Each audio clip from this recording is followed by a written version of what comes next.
Our waters have acted as the largest food bank since the beginning of time. In areas across the world and even in your own backyard, you still have the ability to fish for your dinner. Let's align protection with production. Let's find more modern ways of looking at this, and let's recognize how important they are so that we can have a responsible blue food system in the future. Hello and welcome to the Conspiracy of Goodness podcast. I'm Dr. Linda Ulrich, the host of the podcast and also the co founder of the Goodness Exchange. The Goodness Exchange is this amazing landscape of news and articles and recordings and videos of folks in our world who are making the future better for all of us, but the news media can't take any time to share the message of their incredible ideas with us. So we're doing it here and at the Goodness Exchange, and every week you can join us to hear from some amazing innovator like the amazing woman we have today, and we will take you on a little journey that puts a spring in your step again. So today our guest is Jennifer Bushman. She is a leading expert in elevating our understanding of the sustainable world of aquaculture. Essentially, farming in water. That's something that I really didn't appreciate much till I heard Jennifer speak at an innovation event. Whether we're talking about the sea or freshwater lakes, ponds, and rivers, it turns out there's this whole world of ingenious people and solutions that we consumers are not hearing enough about.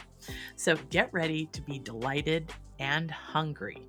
What's new is that water farming has now the potential to provide abundant seafood and foods from freshwater all over the world. Jennifer is also the co-founder of an organization called Fed by Blue, and she's the executive producer for an upcoming docuseries called Hope in the Water, set to air on PBS on June 19th, 2024. So we're going to get a delightful preview of that docuseries too. And after listening to this episode, you'll be on the cutting edge of a whole new landscape of choices when you go to the grocery store.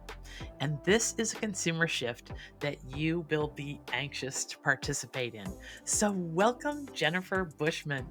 Thank you so much for having me, Linda. It's great to be here and to talk about one of the topics that's so close to my heart, which is blue foods. People sometimes think it's blueberries, but it's really blue of the water, the beautiful foods that we have been eating for since the beginning of time and that feed nearly 3.2 billion people on the planet every day. Oh my gosh, I mentioned you're speaking at this innovation event called Sea Change that my co-founder and I, my daughter and I attended. And I tell you, she is one of these savvy, millennial, hard to impress folks, a Harvard grad, even more hard to impress. And after you got done, she turned to me and she said, "Mom, I would follow that woman over a cliff." I love her so much, and I appreciate that. It's easy when you're really passionate about something and when you know that it's something that's extremely important for us all to understand. Yeah, it's really, really something, your message. So let's get right to it. So here's where I was at until I listened to your talk. I don't know what the heck to do when I go to a seafood restaurant. We live in a little Vermont town near Montreal, and we go every Thursday there. It's your typical nice restaurant where everybody knows your name and they know your drink and they bring it to your table before you can get there. And it is a seafood restaurant. And do you know, every Thursday night for God knows how many years, 20 years, I don't order seafood there.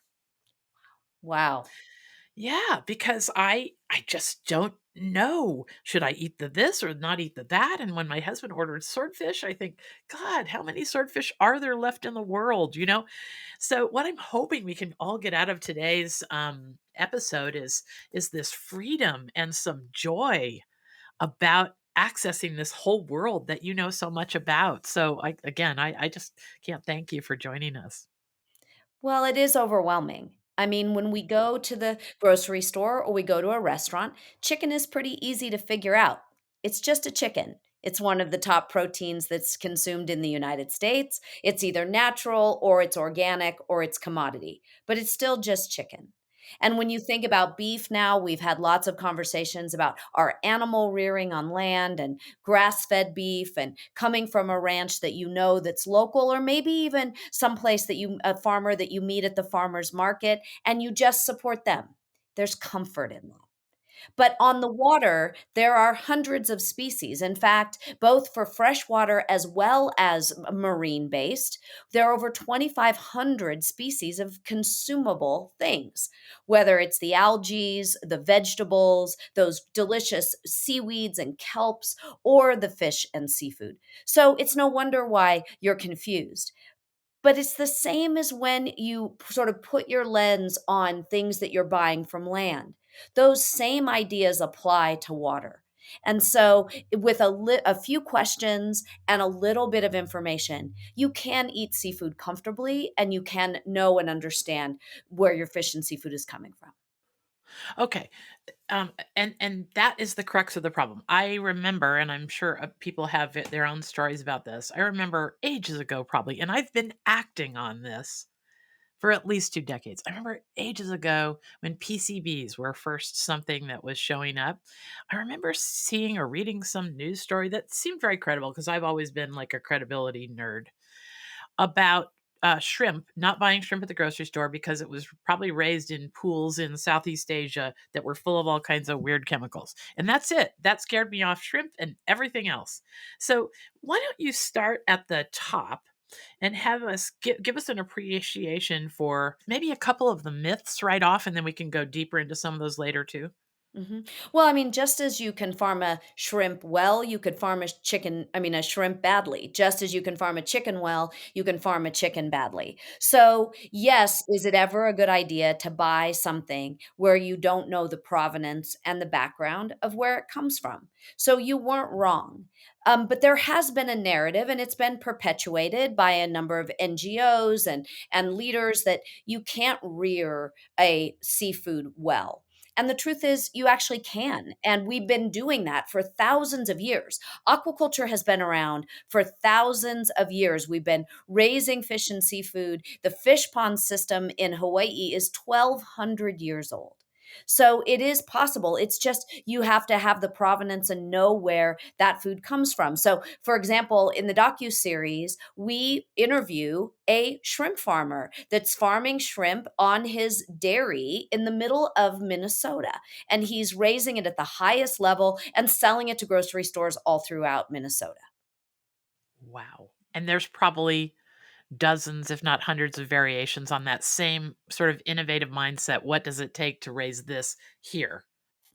And also wild. So, I mean, the reality is this is going to be a complicated puzzle to put together our food system. And then we're going to need to do better with our land resources. We're going to do better with the water. I mean, the planet is 71% water. We're not going to just leave it alone in service to our food system. We're going to have to align water protection with water production in service to our food system. So we'll have wild captured shrimp, I hope, from the Gulf of Mexico. And you might sit down and say, oh my gosh, this is this wonderful shrimp that I love when it's in season. And then hopefully you'll encourage the restaurant that you go to every Thursday night to mark on the menu who the farmer is so that you can get the shrimp that you want from the farm you love. And this is a fundamental concept. I'm in Vermont where we're all kind of hippy dippy about stuff like this. And every single restaurant has locally raised this or locally sourced that.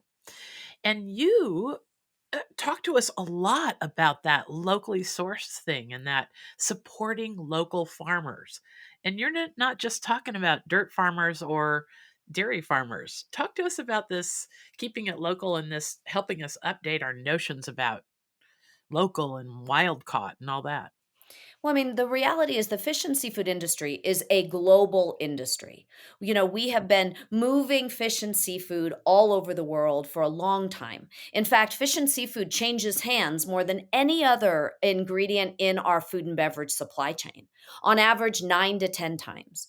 So, that poke bowl that you love so much, that's that yellowfin tuna, the odds are it's coming from Indonesia. And those waters, we know that there are a lot of poor practices, all the way from bad fishing practices, bad gear practices, to practices of slavery, frankly, in the supply chain where the fishermen are so badly treated.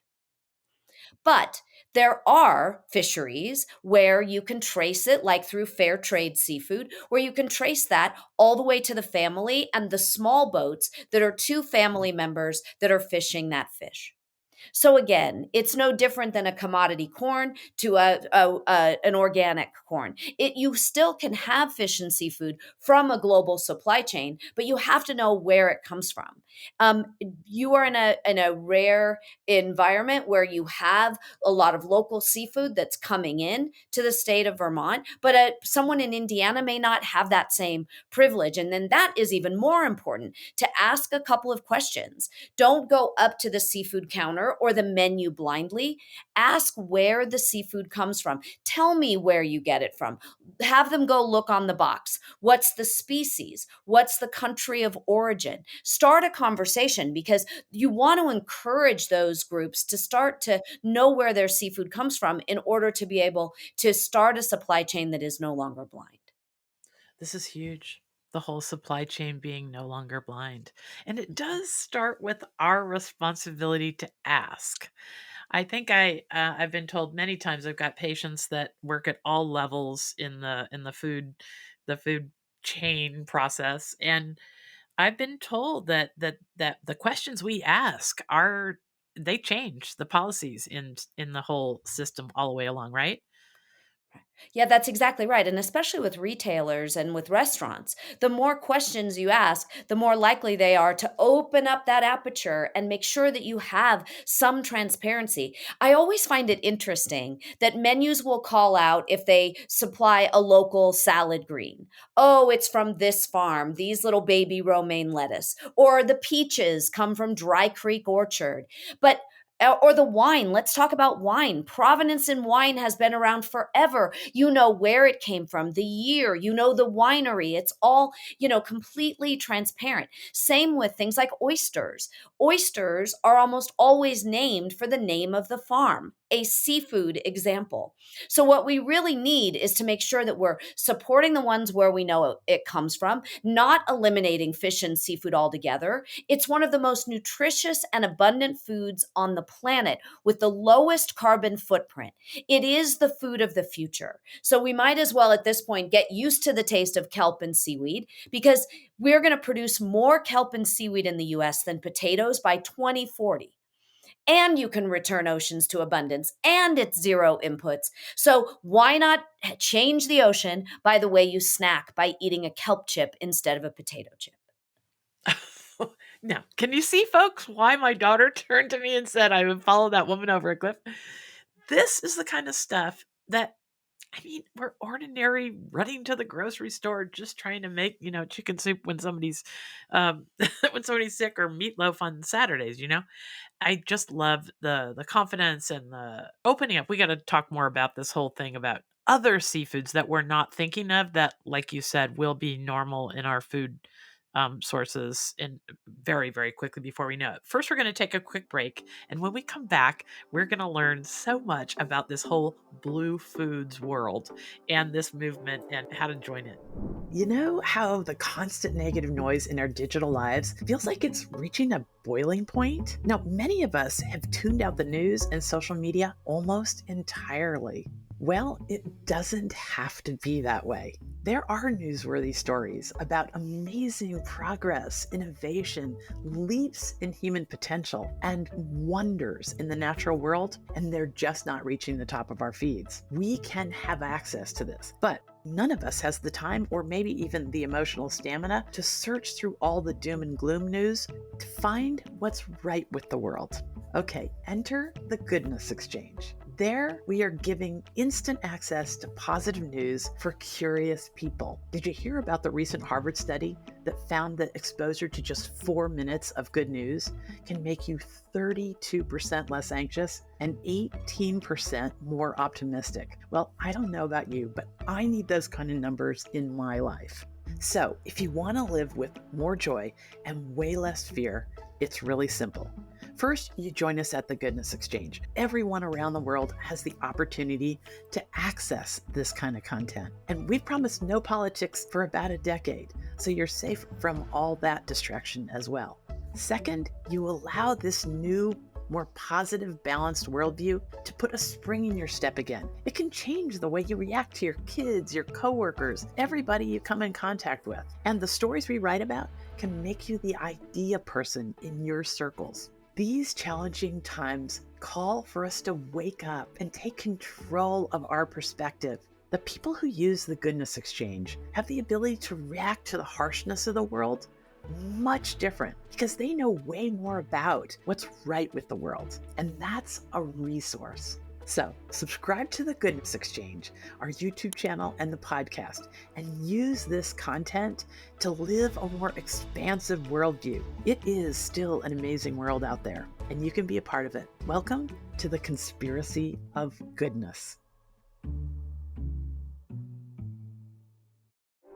Okay, we're back with aquaculture expert Jennifer Bushman. Jennifer is the co-founder of an incredible organization that we're now going to learn a little bit more about called Fed by Blue. Why it's called that?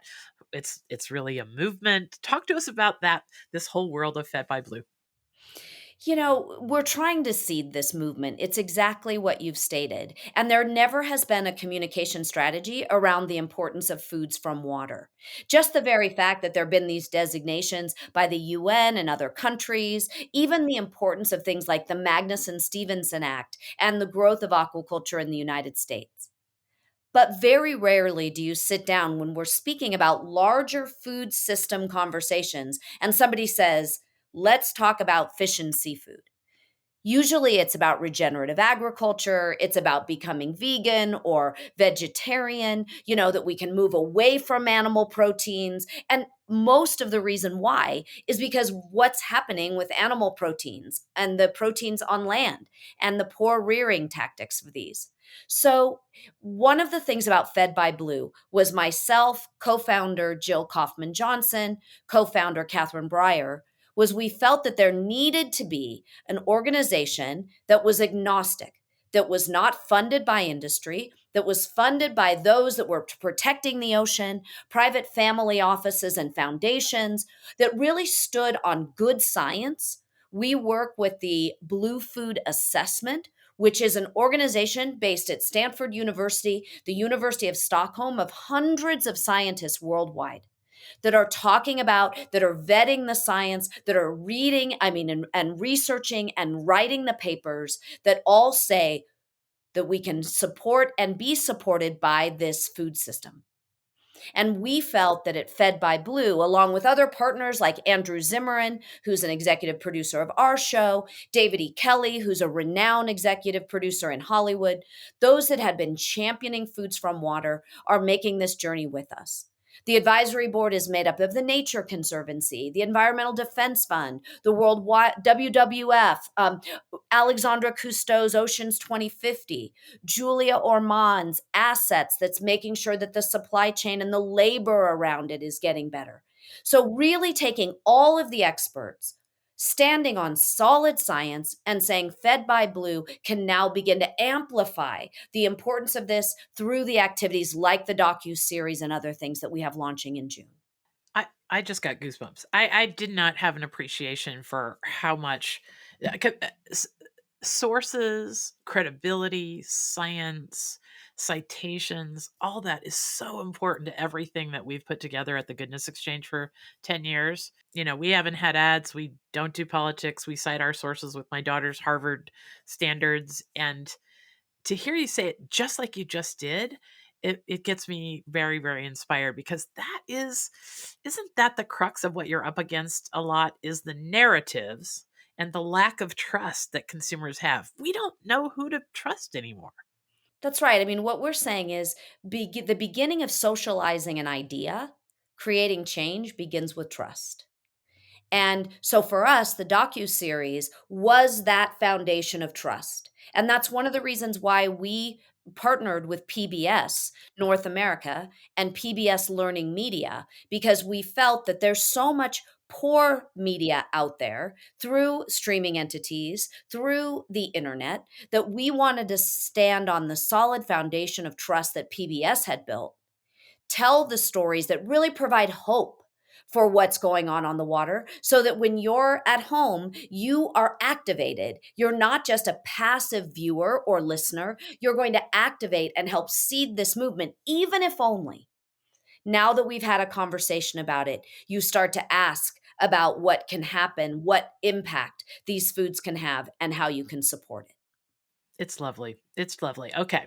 So I understand. So now you got me really fired up with your sourcing and your citations and all the really important people that don't have an agenda other than to have a nice shared future. Tell us about 30 by 30, because that there's a connection there that I don't think ordinary everyday people like me know about. That's super important to the really big picture on our planet.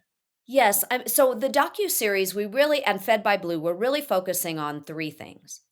The first is we think that fisheries that are well managed, that are really creating coastal economies, supporting indigenous communities, and really in service to their own communities and the population at large, are well managed, and there is a voice in all of this about what the changes are that are happening on the water and how important it is that we're listening to that.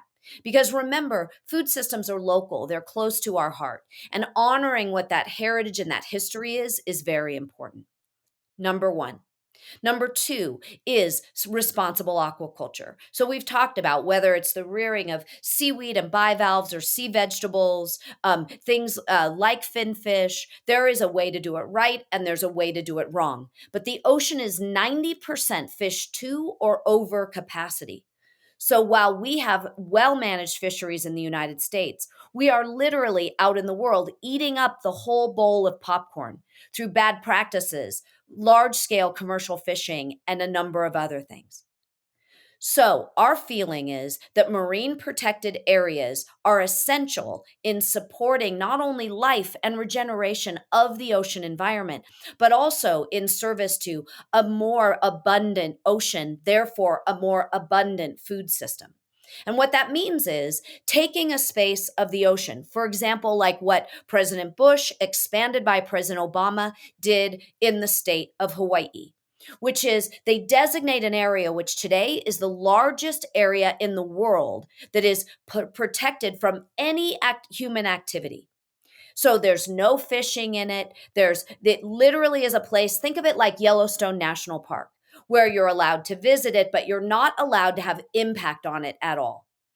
The fish don't know. So basically, it's the size of the state of Texas. It's this beautiful marine protected area, and the fish are able to go and spawn. The marine mammals are able to go and have a place where they can rest, and where maybe they can even, if it's birthing season, they can have their babies. But there's a place where they can regenerate and replenish. And same with the ocean and the coral and the ocean beds. All of this that has an incredibly important part of our ecosystem and the ocean and the planet at large.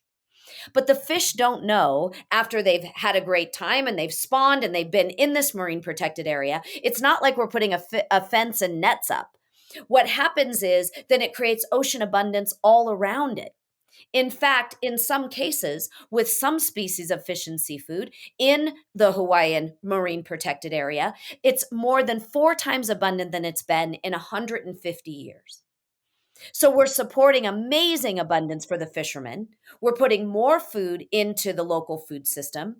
We have more food security for the state of Hawaii, which now imports more fish and seafood than it actually produces. So we're getting that abundance. And we can do this all over the world. 30 by 30 is to protect 30% of the ocean by 2030 so that we can return the ocean to abundance and be able to produce more food out of it and have more healthy and abundant ecosystems. Mm. So, what I hear you saying is not unlike examples on land that some of us have brushed up against. I inherited when my dad passed away a big farm in Illinois, and my brother has the farm next to us, and we don't we are doing all this stuff to have wildlife flourish. Mhm. Well, what I hear from all the neighbors is by all the means that and measures that we are putting in place to make wildlife flourish on that 400 acres, it's making an abundance past our borders that just goes in every direction. And that's the same in the sea, but with what do they call it? No catch zones all over the Yeah, planet? with no take zones. In fact, we have, a story that we tell in the docuseries about 2 men that lived in Scotland, and for 17 years, they fought to protect 1 square mile for a no-take zone because scallop dredging had decimated the bottom of the ocean floor and therefore the food column. And I'll say, for those of you that are maybe a little bit older, that they went all Braveheart in the pubs, meaning they were fighting with the fishermen, they were fighting tooth and nail to just get 1 square mile. Once this was passed and they were able to protect this area, it regenerated because when these water systems have the chance, the moment to get a rest, they actually regenerate. And now that fishery is 4 times more abundant than it has been in decades. Wow, I love that story. That is just quintessential, I think, to so many ecosystem advances that we could be making all over the planet, land and sea. Am I right? That's exactly right. So we're talking scallops. We've mentioned kelp and seaweed. Like it isn't just the tuna that arrives on our table or that we buy at the store or the swordfish. Talk to us about a lot of the perimeter seafood that will be or is becoming or could be on our dinner plates in such a magical way if we all sort of improve our consumer habits and get this going. It's interesting because there's so many underutilized species, we call it, where we don't have a taste for it. Things like it's not shrimp, it's not salmon. Most of the egregious practices in fisheries as well as in aquaculture have happened because of scale. We begin consuming more and more and more and more of it. And it's that scale of consumption that causes the collapse of sustainable actions. And so when we look at underutilized species, this is the reality of what climate change and our consumption is going to be. Because as the waters warm, as there's more acidity in the water, there will still be fish in the sea. It's just that it's going to be different. So you're going to see things like mullet or dogfish or other species, who knows what they'll be, where the fisheries are going to move and the fishermen are going to have to catch something different. So, one of the best things that you could do is have a diverse diet of seafood. Challenge yourself to try an anchovy. There's incredible tinned seafood now. One of my friends who has the fish wife has the most amazing tinned anchovies. It's all about, is it sustainably caught? What is the region and provenance? How is it tinned so that it doesn't get all fishy, where you end up with something that's lovely that you can put over toast with butter, and you might not have ever liked to have an anchovy before because you were used to kind of that stinky yucky anchovy that now is not the next generation's fish and seafood. In fact, on TikTok, tinned seafood has gotten billions of impressions. Billions. And you think about it, it's an amazing opportunity because it doesn't go bad. It sits in your cupboard for a long time. There are many, many different types, and you can use a little bit of it because it's stronger in flavor. So it can be sprinkled over pasta or over a pizza. And it's just a delicious way to be able to enjoy fish and seafood, but maybe a little less is more, and also trying new things. So I think did you come to this topic from sort of an expertise in how to set up your pantry around having seafood staples? Share some of that with us. Yes, I mean, my background for many, many years, I was a cooking teacher. I did a television show and a series, sort of in the days when people weren't cooking at home. 20 years ago, when none of my friends were cooking for their kids, it was all kind of dump and do, I used to call it. And my career evolved. What I said was, I've had 2 fish in my life that I've fallen in love with. One was the rainbow trout that my grandfather used to catch off the rivers of Colorado near his ranch. And then the other one was a farm salmon from a third generation family farmer. And so I realized and recognized that I wanted fish and seafood to be more available. And part of the problem is we usually think of it as like fresh seafood's best, which means I have to think about either buying it at the grocery store, coming home and cooking it, or I've got to eat it out. So instead, what I did was I came up with ideas. They're available on jenniferbushman.com, where SEA, pantry, is really about things that you can keep on hand. What are those responsible choices that you can make where you've got seafood in the freezer? You've got smoked seafood, that's that delicious smoked trout or smoked salmon that's in the refrigerator. And then you've got a bounty of things like canned clams to make a quick chowder with, or a tinned seafood that's a delicious trout, or whatever that's just waiting for you to enjoy. Right. Well, that is it.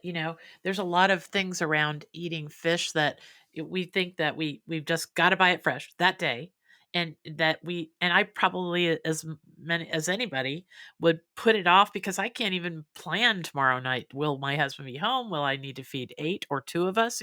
All that sort of stuff. So we just kind of go buy it then. But you're talking about stuff I see now that it can be in the pantry, like the smoked fish or the tell me stuff that goes good that lasts well in the freezer. In the freezer, the firmer fish, so the more delicate fish, sort of the theory is that because fish is primarily water, and it does that water does expand when it's frozen and contracts, it can be a little bit lesser quality. But what I will tell everybody is that frozen is the new fresh, and the freezing techniques where it immediately gets frozen at 60 degrees below zero, where it gets vacuum sealed. There are many, many fish that are delicious to eat frozen. Halibut, tuna. I could go on and on. I would say the most delicate of the fish, like sole, that's very delicate and flaky, is less delicious frozen. Gets a little mushy, a little grainier. But the firmer fish, those are absolutely fantastic. And, listen, you can walk into a Whole Foods, buy a bag of portions of salmon, all sustainably raised in beautiful farms. There are only 3 farms in the world that qualify to sell salmon to Whole Foods. Only 3 farmers. But that fish is delicious, frozen in portion packs, and then you come home, you put it in a little bit of tepid water, it thaws. You can skillet it and really just brown it and throw it in the oven, or broil it or grill it, and you have a quick instant meal. All right, I'm headed there tomorrow. I'm already hungry, like I thought. Okay, so talk to us about. I just want to drill down because this is really important. You have that great little saying about it's kind of crazy to expect things to be wild caught, because that's actually where the damage is happening. It just doesn't need to be that way anymore. So talk to us about the advancements, the ingenuity, and why we shouldn't be after wild caught. We wouldn't ask that for a hamburger. Like talk to us about that whole world. Yeah, isn't it funny that we have this consumptive entitlement to wild resources of seafood, but everything else that we eat is farmed? And I don't know where that came from, but it certainly is something that's causing a lot of problems for whales that still need to be able to eat wild salmon, or for marine mammals or birds that still need anchovies and herring and mackerel to be able to survive. We begin there, which is that we really need to figure out a way to farm this seafood well. And just like how any food system has gone awry, we think about corn and tomatoes and GMOs that really came out of the need for food security in the 1970s. And then listen, aquaculture was the same way. It scaled, and all of a sudden, we were getting tilapia from poopy waters in Asia. We were getting very poorly reared salmon and all kinds of other shrimp, as you mentioned, and all kinds of other seafood. But the pendulum now is swinging back. And this is probably one of the most technologically advanced food systems that we have. And yet, what we have is the opportunity to be able to make it what we want it to be because it is still relatively new and growing. So when we look at it, things like Google has a company called Title X that is AI technology that can actually look into a fish farm and be able to see per individual fish how it is growing, how it is being raised. Are there any issues with it? Does it have any wounds, or is it not growing the way that it should? It can actually, this system, measure the water, temperatures, pH levels, algae levels. So we're starting to put technologies like this onto the farms in order to be able to collect data, do amazing work to understand what is happening in real time in order to make sure that we have the best animal husband rearing practices as possible. And so this is all here in front of us.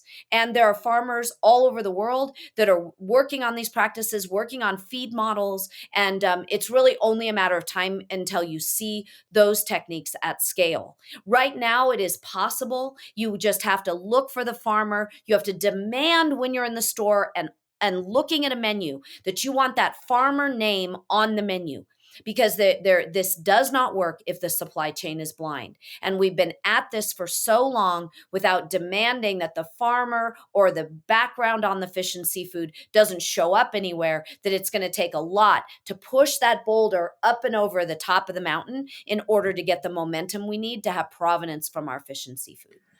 How do we get here? Because, I read the packages. If I'm I try and get ground beef locally from a local farmer that's my patient. But when I can't and I'm at the grocery store, I read the labels to see where it's from. I don't want ground beef from a giant feedlot where I think 3,000 pounds of meat go into a hopper from like 70 different cows. I don't want that. And so, why are we accepting it from our seafood? Is it just a matter of consumers just getting on board and demanding this and sharing it with others? Because it's a pretty simple ask. I think it's like cage-free eggs. We never knew that chicken were in cages and that they looked the way that they did. And then all of a sudden on the internet, this huge movement started, and now Walmart even will have cage-free eggs in the next 5 years.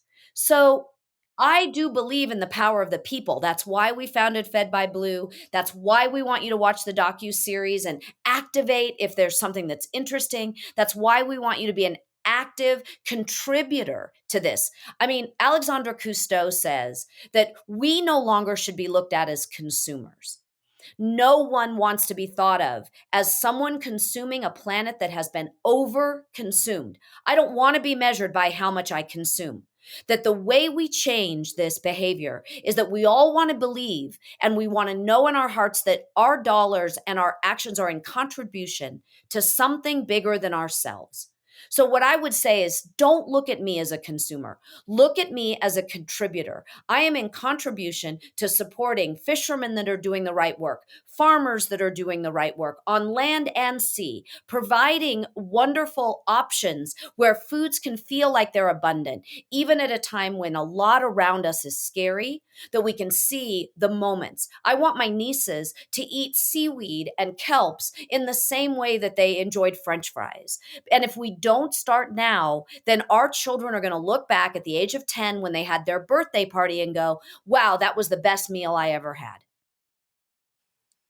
This is it. You've given me goosebumps again. You've nailed it. That Alexander Cousteau passage is something we've really got to think of.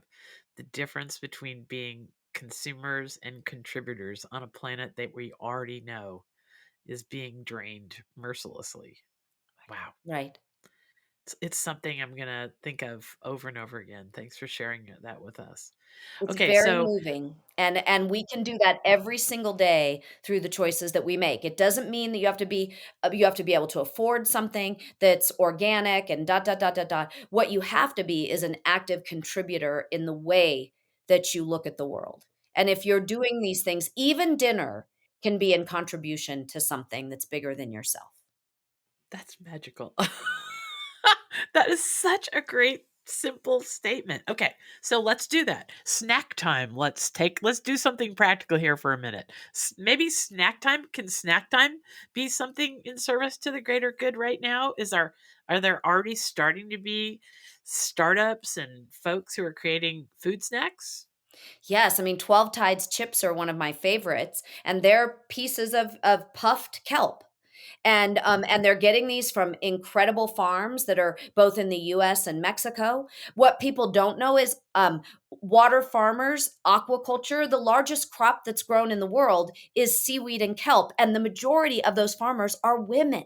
So, supporting these farms is also a way in which you can support women, and most of our seaweed in the United States is imported right now. So, really think about, bring those 12 Tides chips in, serve them with that guacamole if that's what you like with your chips, and start to shift and learn. A palate has to be built.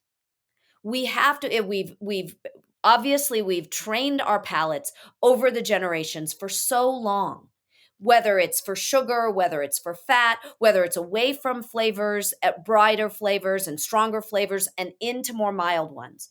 And we have to start raising a generation that's used to these foods. And one of the foods that it will be the most important is going to be seaweed. And so 12 Tides kelp chips. You are just full of some quotes that are going to stick in my mind. A palate has to be built. That is at the bottom line here, right? Like, Right. there's going to be some people listening to this who are saying, "Oh, I couldn't eat seaweed for a snack." But that's just because it's not what your average person in Indiana ever did. But if it was just part of our life, like, there's plenty of people on this planet that would look at a Cheeto and say, "I'm not putting that fluorescent orange thing in my mouth for any amount of money in the world," right? It's just what Exactly. you know. It's just what you know. When my kids were growing up, I'm a dentist. My husband and I are both dentists, and as we were growing up, of course, we don't have soda in our house. It would never occur to me to buy soda, and yet so many of my kids' friends and such expected soda with dinner. Well, we were an all milk with dinner crowd, and so we taught our first daughter and the other kids too, but that soda was sparkling water, just plain unflavored sparkling water. So we remember the first night she went to our neighbor's house to have dinner. She was about 4, and she came home and she was bouncing off the walls at 11 o'clock at night. And we said, "Oh, Liesel, what did you have for dinner tonight at the neighbor's?" And she goes, "Mom, they had black soda." And she recognized instantly that she was bouncing off the walls because of this black colored soda. Well, Wow. of course, it was Coke, Coca Cola, or Pepsi.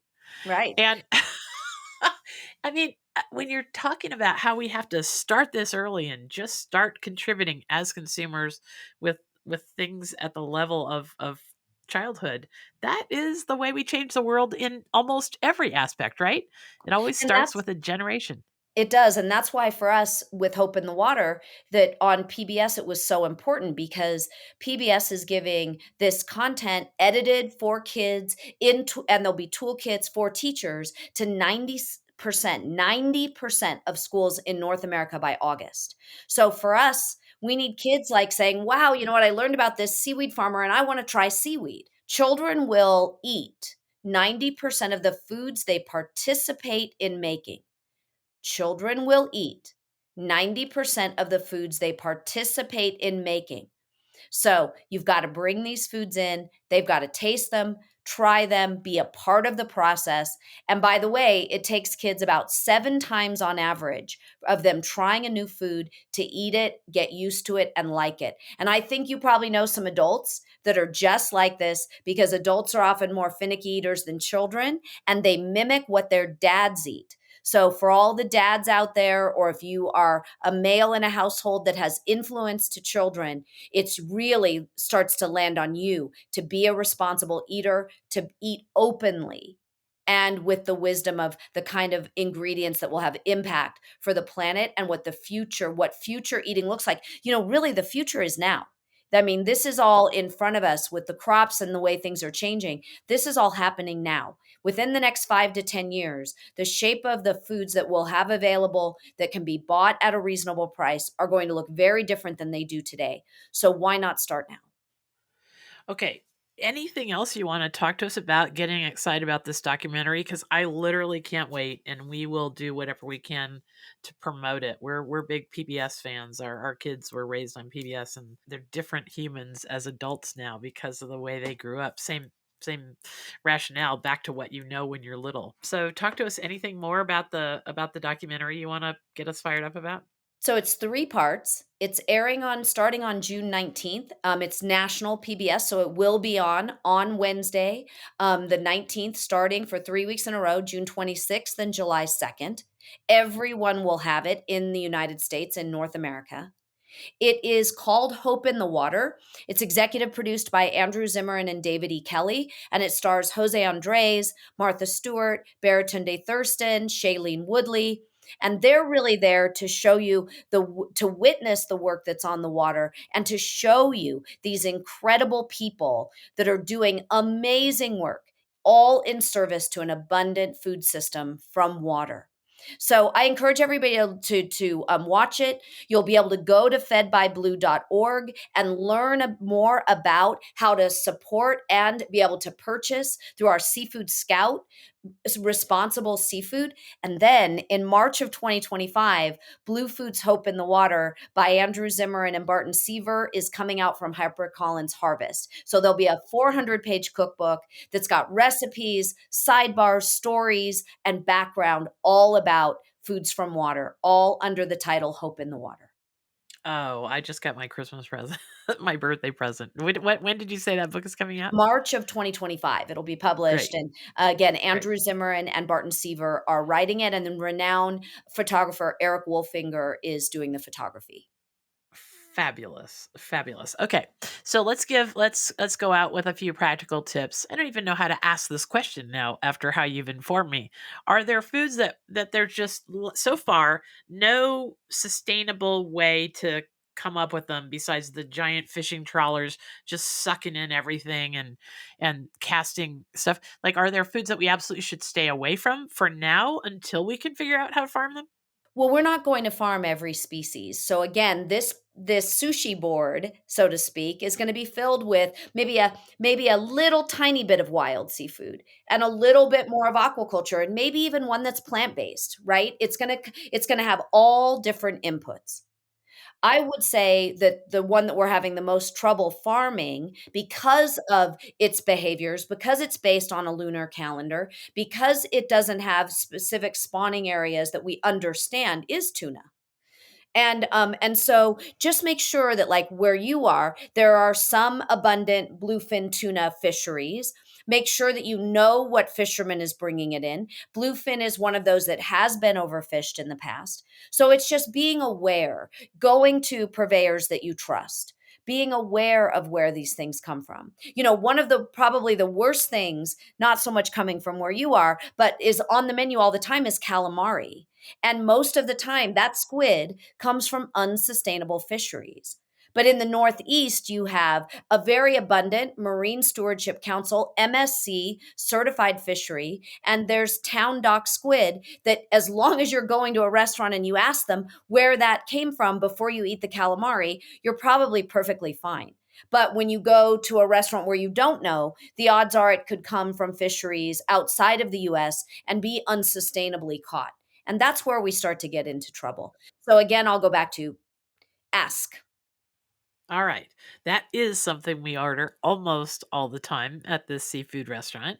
So, just to be really clear, and just so that everybody listening can translate it to wherever they live, because this podcast is listened to all over the world, you go in and you say, "I'd love to order that seafood, that calamari on the menu, but I'd love to know where it's from." And I am expecting that most of us would have a hard time asking that because Yes. the look we're going to get back is blink, blink, blink, but we ask it anyway.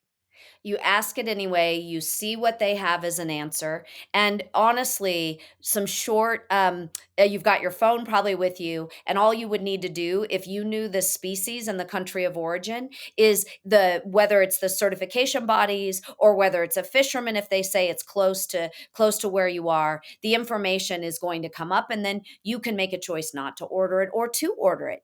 You know, there are some safe things like bivalves, mussels, that beautiful mussels and frites that are on every menu, oysters. There are lots and lots of sort of you can always order it. It's a safe choice. But when it comes to the wild caught finfish and the farmed finfish, this is one where you're going to want to dig in a little bit deeper.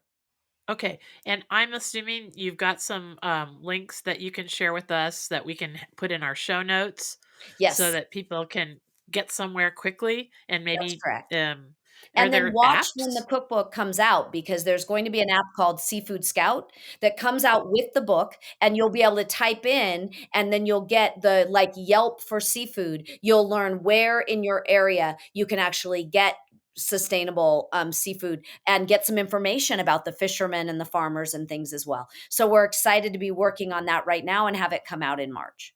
Wow, that's perfect. That's exactly what kind of how I was going to wrap up was if there until then, is there any apps that you recommend or is there some place that we can instantly have it at a touch that helps There us? and there are a number of them, and we'll make a list of them, the Aquaculture Stewardship Council, Marine Stewardship Council, nobody does. There is no one size fits all, and not every NGO, especially in certifications, does everything right.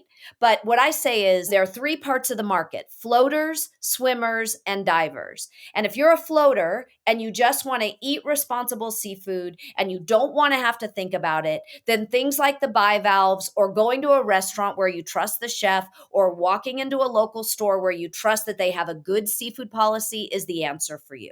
So you don't have to think about it. If you're a swimmer, and a lot of us are where we want a little bit of information, but we don't want to learn everything about it, we just want to know where the calamari comes from, well, then you can maybe look up those couple of fisheries and be the squid expert because that's what you like to order. And then if you're a diver and you dive in and you learn every single thing about a topic, then go to things like the Aquaculture Stewardship Council, Marine Stewardship Council. Look at what NOAA's doing around sustainable seafood. Come to fedbyblue.org.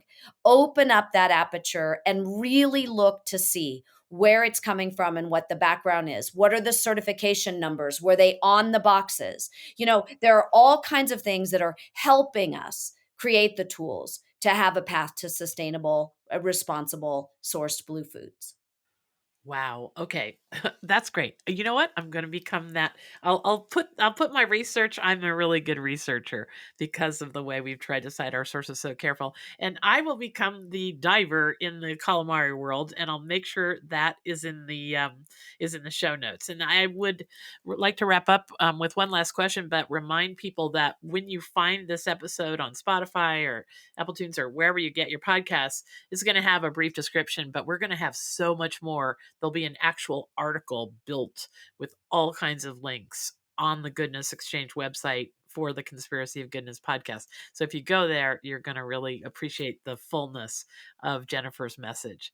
So my last question is something I ask everybody. This interview had only been 3 minutes long. I know when I published my book, I got 3 minutes, on this station and 3 minutes on that station. If this had only been 3 minutes long, what do you really wish people knew? How important these foods were, how many people rely on them. It's that simple. We eat only 17 and a half pounds, one of the lowest per capita amounts of fish and seafood in the industrialized world. But around the world, we rely on them. And it's so important. I want you to think about the fact that those waters are still available. Our waters have acted as the largest food bank since the beginning of time. In areas across the world and even in your own backyard, you still have the ability to fish for your dinner. Let's align protection with production. Let's find more modern ways of looking at this, and let's recognize how important they are so that we can have a responsible blue food system in the future. Oh, that's lovely. Thank you so much, Jennifer Bushman. This has been an eye opener. I can't wait to June 19th. I hope everyone will put that on their calendar. I'm sure it'll come your way because the little research I did, the trailer and so forth, it's going to be a magnificent 3 episodes. And I know that we all will make this weird giant leap into a new, more positive future full of possibility we never even realized. Okay, so I hope that you will join us again next week. But thank you, Jennifer, for sharing all this. I hope our audience will get a spring in their step from some of this and enjoy the same kind of wonder and so forth that Jennifer and I have been sharing for the last hour. Jennifer, thank you. Thank you so much for having me. It's been a pleasure. Okay, see you next week, folks.